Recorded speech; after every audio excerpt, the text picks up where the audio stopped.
Hello, beautiful listeners. I am so happy that you are here, present, watching this or listening to it. I have somebody that is so special to me. She is my friend. She has so much, I would say, ancient wisdom, spiritual wisdom, and she's just overall a powerful, divine woman. So it was only right to have her here on the podcast. And yes, this is my beautiful friend, Chelsea, who is, let us know who you are. Hi, thank you Yes. for having me. I'm so excited. We've been talking about this for a while. I'm Chelsea. I also go by Hathor, like the goddess Hathor, Egyptian. We'll get more into that later, for sure. And I am a multidimensional being. I channel light language, extra dimensional beings, and I like to refer to myself as like an ascension guide or like a facilitator because healer doesn't resonate with me anymore. We've kind of talked about that a bit already. So I like to guide and help people discover their personal power. And a lot of what I do goes through the sacral and like the lower chakras and just helping people discover that through their feelings and emotions and through their like struggle and their inner child that they can heal through the past to really go forward and be present. Which is, it's so beautiful, our story, how we met, because where I was before I met Chelsea, I felt like I was aware of chakras, and I read a book. It's from Joe Dispenza, Becoming Supernatural, and he talks about how there are 7 chakras, but it's always the first 3 that everyone is stuck on, and that no one, like majority of population, is just, they can't even get past the root chakra.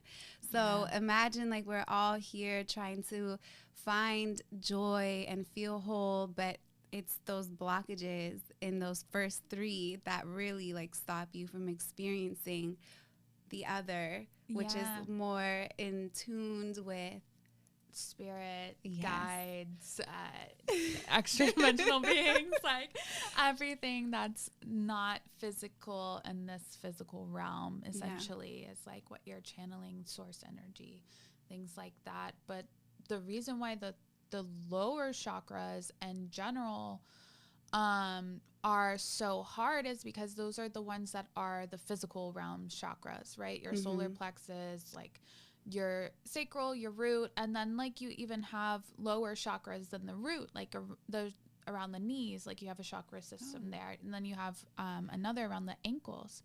I did not know like that. you could have, like, we really have like 13 chakras, and it expands from that. Like if you look at your crystal light body, you know, which is like your etherical body essentially, like your higher self body, your goddess body, God body. Yes. Men. But they, like, you could just be getting tripped up at the ankle and not necessarily at the root, you know? So that could be like a stopper for your energy, right? But when you look at those lower chakras, you want to like open them and expand them, because that's where Kundalini comes from, you know, and we've worked a lot with Kundalini together too. But your root chakra is where the Kundalini energy lies. So that is like your biggest battle right there, is that Kundalini. But what also people don't talk about with the Kundalini either is like, you could have it open at the root, but as soon as it gets up to your throat and that's blocked, your energy is just moving from root to throat. And it's not capable of going up. So it really has to be like a clear moving system. So if your lower chakras are off, but you are somebody that channels, you're not even reaching your fullest potential in that channeling, because you're too in that you're missing the balance. Like the purpose of being open and clear to channel and being in Kundalini energy is that you are not only connected with the spirit realm, but you're connected with the physical realm, which is like that earth energy. Yeah, and that's what we're here for, to experience that. Not everyone, but most people reach a point where, what am I here for? What am I doing this for? Or this doesn't feel like home to me. Why am I here, right? They reach that point and they want to explore the unknown. And then once you're in that and you learn about it, 12D, 5D, and just like connecting with source, then sometimes you kind of get lost in that, and then you're just like, forget Earth, forget this 3D world. I don't want to be a part of this anymore. Right. But then I was kind of there a little bit this year, but then I was like, but Earth is so beautiful. Like, we came here to experience this, and everything that we're learning there, we got to bring it down here, because then this is what we're here for, to share our knowledge that we already have within. And that sometimes we like books, sometimes it's music that we learn, but really all your wisdom, I feel, is already within you. And I've learned that with you, especially because sometimes I'll tell you like, oh, I read this, and you'll be like, oh, I kind of knew that, and then I didn't read it. It's just like, I already knew that. Yeah.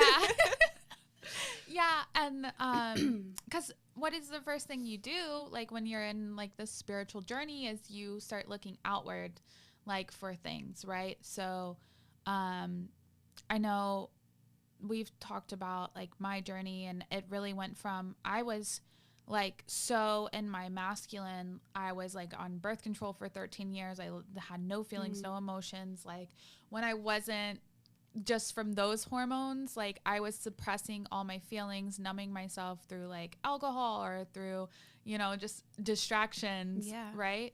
Boys, whatever, like how can we distract ourselves as women? Right?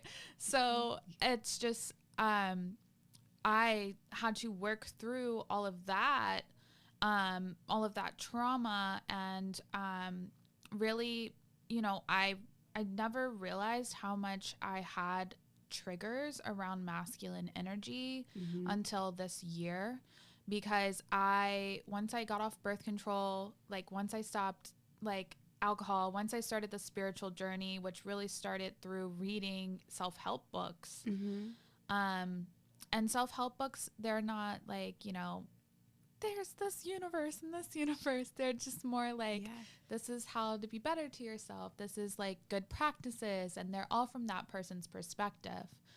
But I started to get messages from my spirit guides, like as I'm going through it and as I'm growing and learning these techniques when it comes to like business and self-help for your business and things.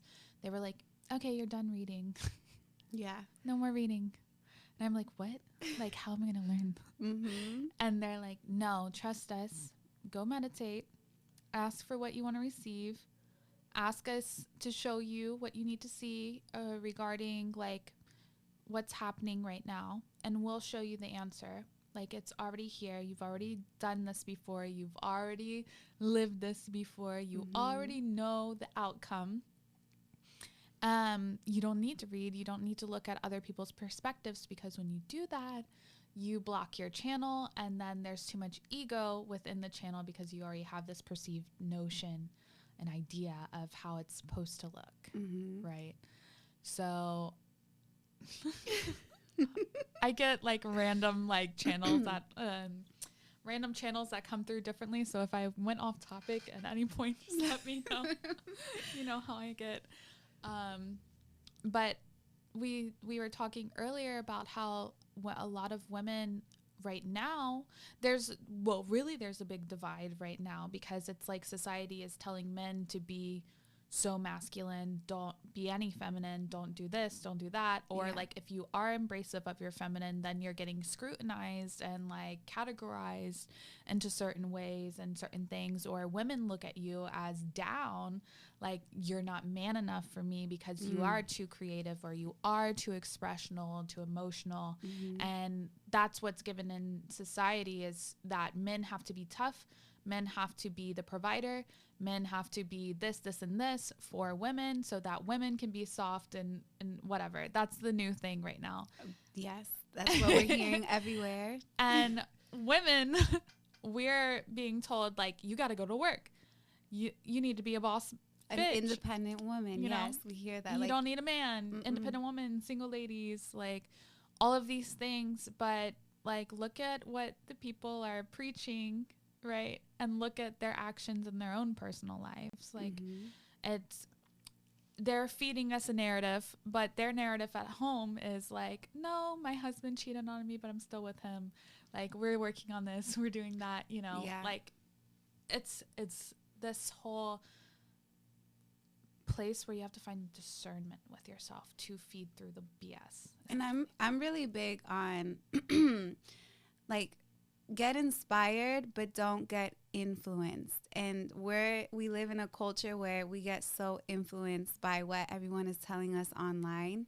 And like you said, they're saying one thing, but behind closed doors, their life is so different. And then some people are looking to this information or their lifestyle as like the blueprint when they're not even living that way truly. So you kind of just get inspired, and that's why connecting and knowing yourself is so important. So how did you get to that point where you trusted yourself and you kind of let go of, okay, I'm not going to read these books. I'm just going to go with what I'm feeling, what I'm channeling? And because some people sometimes will be like, oh, I'm crazy, I'm just thinking this. But how did you realize, like, no, this is coming from like lifetimes of my experience? Well, you know, I talk a lot. So. She's doing great. I'm doing great. Okay. I go a mile a minute when I talk. Like, recently, this is a new thing for me. Like, I feel very grounded right now. Yes, okay? that's what I'm getting. So usually I'm like, this. And so I've never, I don't feel like I've really ever been afraid to speak like what comes to me. What I had fear around was more speaking my emotions and feelings, or like not necessarily speaking those emotions and feelings, but it was the reaction that would come after, because I can't control that. And we know that you have a lot of water energy in your astrology chart. and air. Every water sign is in your, like, heavy in your chart. And the air. Yeah. And that creates, what does that create? Like a hurricane sometimes. A water spout. Yeah. Hurricane, water spout, something. Yeah. So I just like started telling people what was happening. And it was like part of that, like, you're getting rejected, you know, like, oh, really? Like, that's happening to you? That hasn't happened to me before. I don't resonate with that. Or like, you know, or it would be like, oh, you really need to read this. I'm like, I'm not being told to read that. Oh, okay. Well, I'm going to look down on you because you're not book smart, but you're getting this information. So there was like a lot of different things that I've had to work through when it comes to that. And the biggest thing is just like telling people to fuck off, essentially. Like, learning that this is your truth. Like, nobody can tell me I'm wrong, right? Yes. Like, you may have a different perspective, but this is my truth, and that's how I feel, and this is the emotion. And I'm sorry if I hurt your feelings because I'm telling you my truth, but I want you to know this is from my perspective and how I feel and what happened, because when you said that, this is how this happened, this is what happened, and this. And I say it from a place of my heart now, instead of before where I'd be like, oh my God, you, da-da. Yeah. Like, like a lot of, I feel like I therapied myself. Okay. So I think it was just like really trusting, like, and knowing that, like, when I'm connected with my higher self, like, that's not wrong. That's not factual. Like, this is the highest, purest, loving vibration. And when I'm here, everything that's here is truthful. Mm-hmm. So I don't have to be afraid to be weird or be myself. Because the only person that we hurt by not speaking our truth, which I talk about a lot, the only person we hurt by not speaking our truth, by not sharing what we're going through, by not expressing ourselves fully or authentically, is ourselves. Because our inner child, our higher self, like, they want to be seen. Even our present self, they want to be seen, heard, and loved authentically. And if we have that mask on, where we're hiding, you know, the spiritual part of ourselves to make people happy, or we're hiding the goofiness of ourselves to make people happy, because you see the spiritual community is more refined and like chill and like whatever. Like, I'm too energized for a lot of people sometimes. And that's okay. You know, we're not going to be for everyone. No, we're not. And I think that's important to get to that place. I actually made an episode so long ago, like 2 years ago, and it was about how to be yourself. But it's crazy to me because I searched on Google how to be yourself, and I'm like, it's crazy that that's what people are searching. Like, what do you mean how to be yourself? The internet is not going to tell you how to be yourself, but so many people want that and they just don't know how to. But it's like, it's just you, kind of like the conversation we had with our friend last night is like, are you doing this because you want to make someone else happy, or like, what about your happiness? Yeah. Like, this is your life at the end of the day. So you have to stay true to you. And that's really stepping into your power. Because even like this past year, I know you were already in your power when I met you, but but you like stepped into your authenticity even more. And like, look at how I just say you're this powerful being, because I just feel it when I'm around you. A lot of plant medicine, folks. A lot of internal reflection, hermiting, like really being alone with myself. When you met me, I was working at Ulta. We were Ulta both days. There. Oh, okay. And I was going through it. I was like probably at the most chaotic point in my life. Like, I hated my life. I really was just like miserable. Like, it's crazy because I liked coming to that location, because I went to different Ultas, but I liked going to that location because you were fun. Yeah, you fake it till you make it. Honestly. No one's the only person that, you know, like, my mood affects is me. Yeah. So why am I going to be like, oh, I hate my life, like, and then show up like I hate my life? That's not going to make me love my life anymore. No. You know?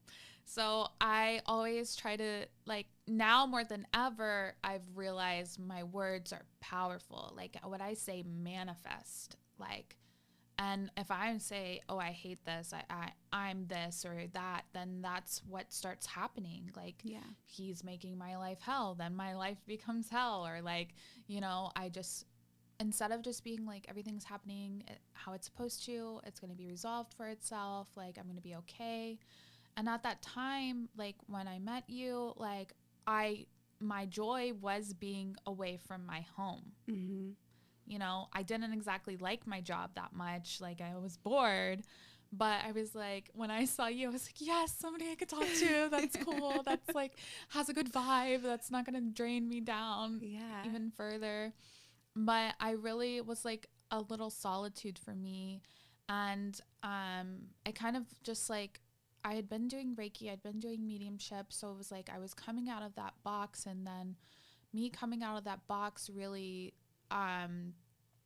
started to cause separation, like in my marriage in a way, because I was moving and working on myself and bettering myself and learning more about myself through that time. And I was like met here, you know, and there was no involvement on that side. And I was just like a newlywed. So like, you expect to grow with your partner, you expect it to advance, right? And I always said I'm never getting divorced. It's never happening. Nothing. Like, I'm Yeah. married for life. Like, you're stuck with me. And till death do us part. Yeah, and I was just like, damn, like, wow, I'm miserable. Mm-hmm. Wow, I don't want to go home. Why, like, I don't feel loved. Like, what is all this, like, anger, fighting, everything? And that's my human design. I realize when I'm not in alignment, it's frustration. And that's what I felt like I was walking every day of my life, was just frustration and chaos. And then you're like a ticking time bomb. Like, oh, yeah.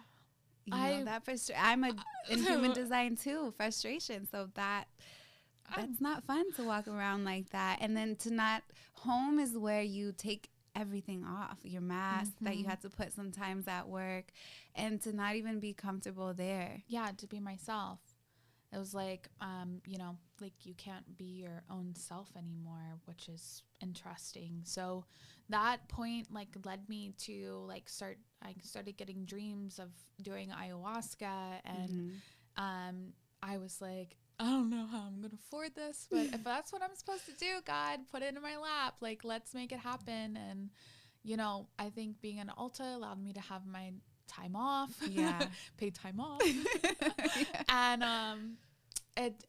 that helped a lot. It made me feel more secure. And then, like, I got gifted from, like, one of my friends who I helped. Like, I was just in alignment, it for free, and then little blessings, exact amount I needed for the ayahuasca part. Like, I was like, whatever. I booked the trip for Peru, so if anything, I'm gonna be in Peru for 2 weeks. If I don't do Aya, that's okay. But then that money came in for Aya, and then so it just, even when I got there, I started getting, like, angel signs, like bird feathers every place I walked, like 1111, like, you know, all the signs that were telling me I'm in the right place, like spider on my pillow when I walk into the Aya retreat, my grandpa, like a bird in front of the door chirping at me, like I found a coin, a dime, and we're in Peru, nobody has American money, on the floor in front of my bed. Just like so many, like, nothing is a coincidence. Nothing. Those were all divine messages. Like, this is where you're supposed to be, Chelsea. Yeah. And you didn't know. That's what I love about you, is that even like this recent Egypt trip, you just knew you had to go. You didn't know how, but you did it anyways. And a lot of people hold back from so many things because they worry about the how am I going to do it, the money part, the this part. They will find any excuse. These are excuses that we are making because you just, when you have this feeling, which I wanted to talk about this feeling, because we always get feelings, but like when you're talking with someone logical, they're like, well, what if these feelings don't mean anything? But these feelings come from, I would say, like your sacral. Can you touch on like being in tune with your sacral and having that like open and connected to it? So with the sacral, is such a sacred chakra. It's such a beautiful chakra, and I really thoroughly enjoy working with that chakra system. I definitely identify, like, I don't like labels that much, but I definitely identify as a divine feminine. I love more than anything being sensual and nurturing and loving. I got a little bit of masculine, but I, you know, didn't realize I had all those triggers from being masculine for so long, and also from like being masculine in my marriage, you know, and all of those things. So once all of that stepped aside and I finally was by myself, like after all the plant medicine, it just like unleashed like the sacral energy on me. Like, this is intense. Okay. Gets intense, but your sacral is really where like your sexual energy lies. It's where your emotion lies, like your creativity, your sensuality. It's harnesses your masculine energy and your feminine energy. So like the whole concept of duality is really formed in like that sacral chakra, which I don't know if a lot of people realize that or have connected it to that. But when you hit the point of duality within yourself or seeing duality in everything, you are on the right track in your ascension journey and your awakening journey. Yes. That is the first step to really uncovering and unlocking like your DNA essentially. Like, I'm not just the yin, I'm the yang. I'm not just masculine, I'm also feminine. And then it's like balancing and harnessing and learning through that. I'm not just reserved and conservative. I also have this spicy sexual side, you know? There's so many like different, you know, I can be logical, but I can also be nurturing. I can be organized, but I can flow. Like when you are able to balance that into one, and it allows the energy to rise and move. So I'm very clairsentient, where I feel things. I hope that's the right clear. There's so many that are in my brain now. But where I feel things in my body, how people pass away, what's being activated in people. Like, we know, like, you often deal with your throat chakra. So like whenever I'm around her, I'm like, oh, it's a little itchy, you know? And even with learning your trauma, your pain, your triggers helps you to be able to identify what somebody else has gone through your body, through your feelings in your body. So I have like this spot on my hip, and that's like a mother wound because, like, you know, me and my mom, we butt heads a lot because we're very similar. So I know based on this spot in my body that you have something with your mom, that maybe you fight a lot, that maybe you don't feel comfortable being yourself or being authentic around your mother because there's like this competition type of thing going on, and learning how to feel into those areas, but also learning how to do that by yourself. Wow. Because when you feel into those areas while you're by yourself, you're like, why is this pain here? Like, and allow yourself to breathe into it. What are you trying to show me through this pain? And sometimes I'll even push on the area more. I'm just like, to get that deeper, like that somatic inside. release, essentially, because that's like what somatic therapy does. It's like pushing on like these areas to help release like the tension and the pressure and the trauma that's held in it. So I'll really like hone in on it. What is this feeling here? Why is this emotion coming up right now? I'm about to cry.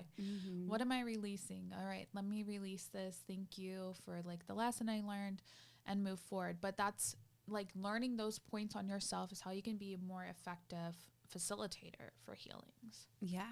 And learning to do it for yourself. And that's the importance of knowing mind, body, soul is so connected. When you feel anything in your body, any pain, it always is connected to an emotion.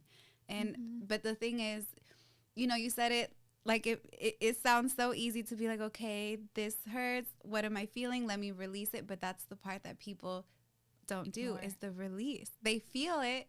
They're like, oh, this is uncomfortable. And then they just like go about their day. And I see that so often around a lot of women that I'm around.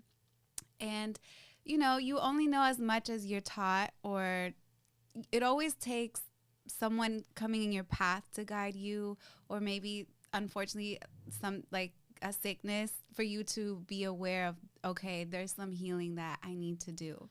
Yeah. So yeah, I see that so much around me, and I'm like, listen to your body, please, because she is guiding you. She wants you to heal so you can really just like live this life of love and not be in pain and anger. Yeah, really, we're not supposed to have any disease. A lot of it is the diet that we have here in America is probably one of the worst diets like you could possibly eat in the world. Yep. And also the like medical system, like, yes, obviously if your hand's falling off, please go to the doctor. You know, there are certain things that we need doctors for, but medicine is not one of them. Medicine we can get from the earth, from the ground. We don't need chemicals to be pumped into our body unnecessarily. Or there's even like studies and my personal working with people where you know, you have ADHD. Where does that stem from? It stems from the sacral chakra, like that imbalance of like your emotions and like logic and like all of these things. So, like, your addictive personality comes from your sacral chakra. So if you're feeling like you're very like can't sit still, you know, yeah, there's usually like it correlates with the chakra. So if you start healing or eating these certain foods that help to do that, then you can actually clear and heal. Like I had fibromyalgia for 10 years, and through my spiritual journey I healed my fibromyalgia because I wasn't in alignment with my life. No, and it was a trigger, like, to show me, hey, you're not doing what you're supposed to be doing. Let me hurt your body. Yeah, and it's going to get uncomfortable. It's always going to get uncomfortable until you finally are like, okay. But then sometimes it's not that you waited too long, but you get to a point where it's like, okay, now you really got to dive deep and be so committed. You can't just be 1 foot in, 1 foot out. It's not going to work that way. You got to be really devoted to yourself. And I think that's why you are where you are, because you really, that solitude, which a lot of people are afraid to explore. Yeah. It's, you got to be committed to that. And like, why are we afraid to be by ourselves? Like, we only have us, to be honest, you know? Like that, I hear it so many times, like, you don't understand, like, how long I've been alone. I'm like, so why are you so scared to be alone? Why do you need somebody else to give you comfort or love? Like, why do we look outside of ourselves for everything? From a very young age, I feel like we're conditioned to look, you know, our parents take us to the store and we cry if we don't get that toy. And it's like, we're just always conditioned that we need things around us. Yeah. But it always comes down to, and as a little kid, you don't really know. You can't. Yeah. But we need our parents. yeah, that's what it is. But if our parents don't even know, like, that they need loving from themselves, how are they going to be able to give love that the child? Yeah. So that's where there's also that point of, like, looking at your parent for their pain as well, especially when you're healing your inner child and you feel like abandoned, or like you have codependency relationships because of how your parents' relationships were, or things like that. It comes down to, like, when you're healing the inner child, part of that has to do with, like, you finding and reclaiming that power back for yourself. And then also realizing that your parents only were doing the best that they know that they could do based on how they were raised and based on how they were taught to parent and based on their pain and their trauma. So then you have to look at your parent and see them for their pain. And then that's, like, another emotional thing, because you want to help, but you can't. No, because it's their journey.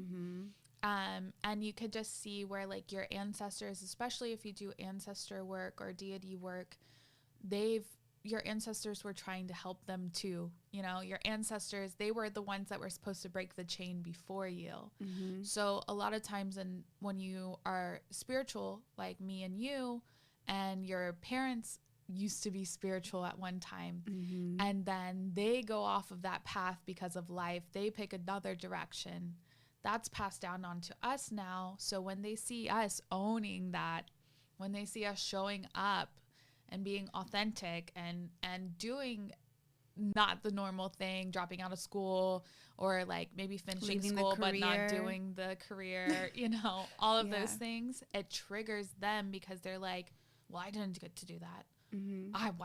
Why is that not, you know, it's like an envious, like, kind of thing. Like, what do you mean you can do this and be happy and be okay? Like, you don't have money, you don't have this, like, you don't have that, like, how are you happy? And I'm like, because I love myself. Like, I don't know what to tell you. I don't need money. Like, I don't need materials anymore. Like, I'm happy and complete with who I am. Like, I don't feel the need to go back into the corporate world and be this successful boss woman and rise the ladder in a business suit. Like, that's not, I don't believe in that anymore. That's not what my life needs to be anymore. I don't need that stress for money. No, I'd rather be happy, and I'd rather do what makes me happy and love what makes me happy, so I don't feel like I have to work. I don't want to be in like that career for my whole life and get to the end of it and be like, I'm so miserable. Yeah, because that was something, because that is a conditioning. My story is, I did that. I did the school thing. I did high school, graduated, went to college. Didn't really know what I wanted to do, but I knew I had to be in college because what else would I be doing? That's annoying. Did college, then figured out a passion of mine, and I continued college in LA, and then did an internship. I was very focused in my career, but I wasn't happy, and I started jumping around while my friends were in corporate jobs, and like they stayed in their companies for like 5 years. Within those 5 years, I was jumping around. I did like 5 different companies, and I'm like, there's something wrong with me? Like, I really tried to make it work, and I really tried to do what I was told I'm supposed to do, but I'm like, this is not making me happy. Like, I do want a certain life for myself, but if it's going to be at the cost of me being happy, then it's not worth it. But now, that was me at like 24. Now being 28, I still, there's a life that I want for myself, but I'm not going to do the 3 jobs to hustle. Like, I'm not a hustle girl. I am an ambitious woman, but I'm not going to like lose my 8 hours of sleep. I've said that before. And I'm very much in my feminine too, which is flow. Well, like when you reach a certain point in your like awakening or in your ascension journey, like materials, they don't matter. No, at all. So like, I'm literally selling everything in my house right now. Forget this stuff. Like, I don't care. Yeah. I want to downsize. I want to move. I don't want to be like in this area anymore. Like, and you even doing that, like your families like all have opinions and things like that. And they all want to give you jobs near them. And like, you can move back in with us. Like, you'll whatever. And I'm like, no, guys, like, please trust me. This is the right thing. This is what I'm supposed to be doing. Mm-hmm. Like, this is spirit-led. God led this, like, and then they have opinions about that. And then you're just like, just please, you trust me, right? Like, you can never win. How have I been wrong before? Like, what have I done, like, that's been so wrong before that you don't trust that I can do this and I could be okay? But it's the conditioning that our parents have of like this is how it's supposed to be done, but it just trust. And we are essentially here to teach our parents too. Yeah. Like, I know that we kind of have similar situation where our moms are kind of just like, they see a vision, but they only see so far, and we see further. And so we're here to show them expansion. Yeah. Like, we are here to expand. There's way more to life than what you were told or what you think. Like, I want to live in the jungle in Costa Rica one day, like, We are already doing it. We're already there. Yes, like, and my mom would think that's crazy, but hey, I just see a little bit further. I tell my grandparents and my family all the time, and was like, I wanted to get away from the country. I don't want to be here. I wanted the city, and now I'm in the city, and I want the country. Like, I want the old life again. I want to live on a farm and grow my own trees and like curate like a curriculum for my children to learn that actually teaches them like real things, like about real life. History, real how to harness your emotions, how to harness your feelings, like letting them know it's okay to cry, to scream, like if they have to, like I want to like not only teach that to like the future generations, but to our generations now. Yeah. And that's what like a lot of my work like I do is like empowerment of self, which is why I said I don't resonate with healer anymore. Yeah. Because I realize like if I'm calling myself a healer and you're coming to me as a healer, then you're coming to me and you're doing this session with me and you're going to say, oh, you like after you touch this, then it was gone. Thank you so much. You healed me. Thank you. And I'm like, that just sounds icky. That sounds gross to me. Like, I don't want you to think I healed you because I'm really a conduit for your higher self to come in and heal through me. So I've really been stepping away from that mantle. Like, yes, healing happens here. So like my quantum ascension healing is still going to be called that because we're still healing, but I'm not healing you. I'm just a tool for that healing to happen with yourself. I'm guiding you and I'm showing you what needs to be seen and heard through you. It sounds so weird. But like, you're showing me what you need. You're telling me what you need. I'm feeling that energy based through myself and connection with you.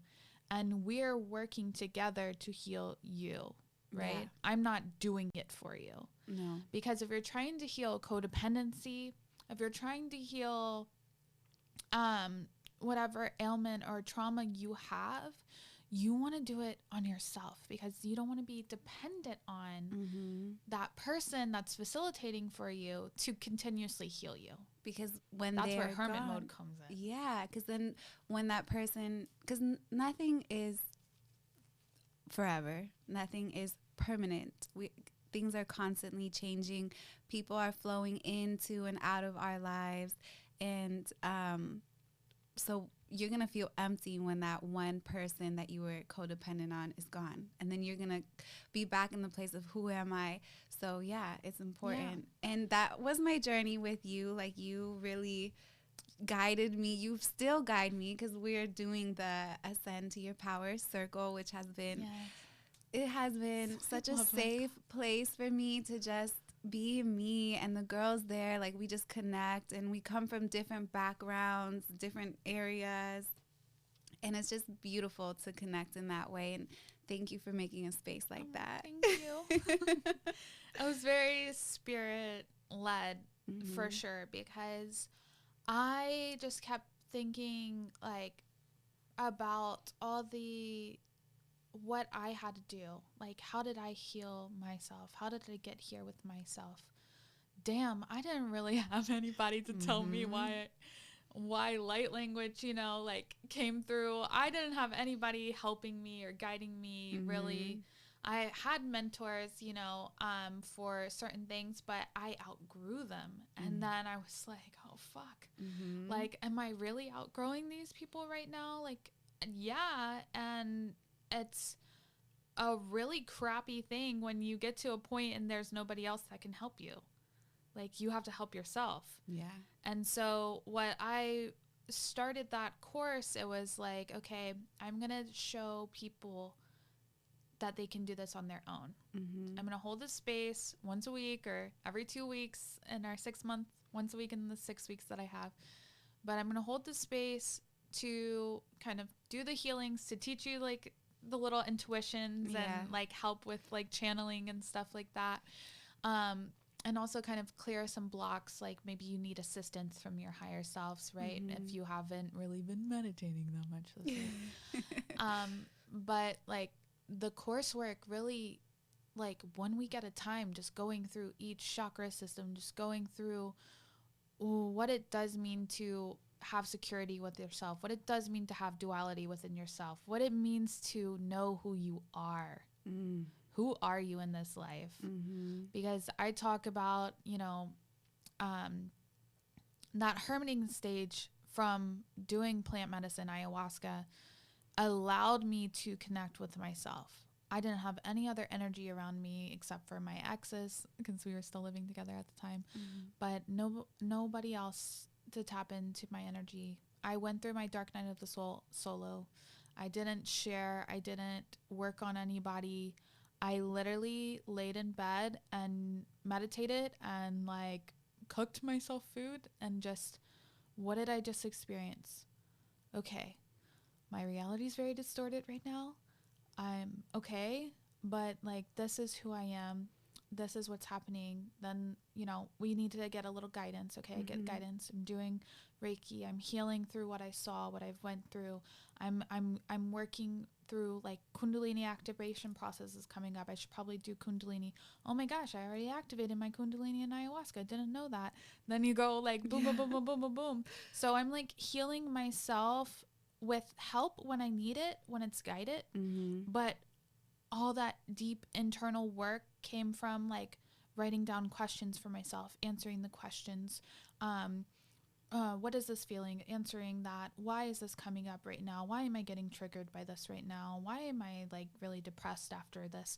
Like, what's happening? Why do I not love this person? Why is this person coming in my dreams? Who's that? Yes. What's going on? Okay. And that's being aware, acknowledging, and really sitting with that. Yeah. And that questions. Questions.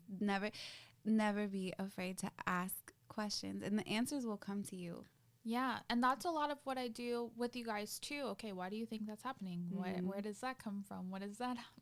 Like, and then there's no bullshitting with Chelsea. Like, I know you lying. Let's go again. You really gotta just like be real, but it feels so good to just be real. Like, I can't imagine being any other way. Like, I get it, the fake it till you make it with like your emotions, but be real with yourself. If you're gonna be real with anybody, it's gotta be with yourself at least. Yeah, please, because no, you can't bullshit yourself. You really can't. Absolutely not. You can't. I did want you to touch on the divine feminine and divine masculine, because that is a duality within us. So, in Peru, they call it Pachapata. He's more of like the mountains, like the stones, like the rocks. Like, he would be, divine masculine is the anchor for the feminine. Mm-hmm. So, we all know that like Pachamama is earth energy, but she also has that anchor behind her, that strong, solid man, which would be like the mountains, the, the rugged. Yeah. I don't know how to say it, but yes. So that divine masculine being, I really see him as the anchor of the boat. Like, and the feminine is like the boat. We're guiding them in these directions and where to go. And we're really making the movement of the divine masculine into more femininity. Mm-hmm. Because we're showing them that it's okay. We're showing them, hey, you can tell me, you can open up to me. Like, I care about you. I love you. It's okay to like be fully seen by me. Mm-hmm. And that's where the divine feminine should really be leading their relationship and really be holding that down for their masculine, because it's not so much about like the exterior relationship part, but it's also about the interior relationship with yourself too. Mm-hmm. I resonate a lot with twin flame journey and divine counterpart and like soulmates and all of that. Yes. Like, I have a lot of stuff. Yeah. But with twin flames, there's like toxic culture around that too. It's oversaturated right now. Not everybody has a twin flame. Let me be the one to tell you. Please use your discernment with that. Their twin flames are not toxic. They are not abusive. They are not any back and forth horrible situations, nothing like that. Twin flames, the whole idea of it is like you have one soul that separates into two. Mm-hmm. Because that one soul became so powerful that it could not be contained into one anymore. And that separation breaks it into the unity, like not the unity, like when you're one, you're unity, and then it breaks into duality. So one is masculine, one feminine. One is the divine masculine energy. Now, this could work in same-sex couples. This could work anyway. One of you is more masculine than the other. That is where your energy lies. You're meant to be the anchor. Divine feminine also works the same way too. If you're a same-sex couple, whatever, you have one person that really is like the nurturer, the lover, the giver, and the other person's going to be more logic, analytical, organization, anchoring, sturdiness, support, grounding, and floaty. Yes. Think of it that way. So you also have that within yourself too. So my biggest journey through like this twin flame journey in general is I don't need my divine masculine. Mm-hmm. I love my divine masculine within myself. I love my divine feminine within myself. I used to think like oh, my divine masculine's going to Your come other in half. and save me. It's okay that I'm like, I don't have an apartment right now. I'm going to meet him at the corner of the grocery store. And he's just going to swoop me up and take me away. And I'm going to live in an apartment. And we're going to get married. And like, you know, I used to like the save the day energy, right? And maybe you divine masculine males are thinking the same thing. When I find my divine feminine, she's going to come in, she's going to take care of me, she's going to love me, mother me, like all these things that I've been missing. But no, you have to do that for yourself first. Yeah. And it's really fucking hard. It is. It's really hard, especially when you've been told, like I said before, by society and by family, like, you're not supposed to do that. You're not supposed to be this way. I've battled with my masculine after being triggered by being masculine for so long, to just allow myself to love that part of me. And even my darkest parts of myself, because when you think about the sacral chakra too, you're talking about your shadow and your light. And a lot of times your partner or like is going to mirror to you your darkness. It's going to show you and trigger you and give you like all of these things, but you have to ask yourself those questions too. Why? So unfortunately, there was some footage and audio lost in the making of this. There was about 8 minutes left. I know it was so good, but you know, it was too good not to post the episode. So I went ahead and gave you the 51 minutes, and I hope that there was some wisdom and just, you know, new things that you learned or you felt that resonated with you as you are on this journey of your healing and just living your truth and just really being in your power. So yes, thank you so much for tuning in, and I will catch you, beautiful supporters, beautiful listeners and viewers, on the next episode. Thank you.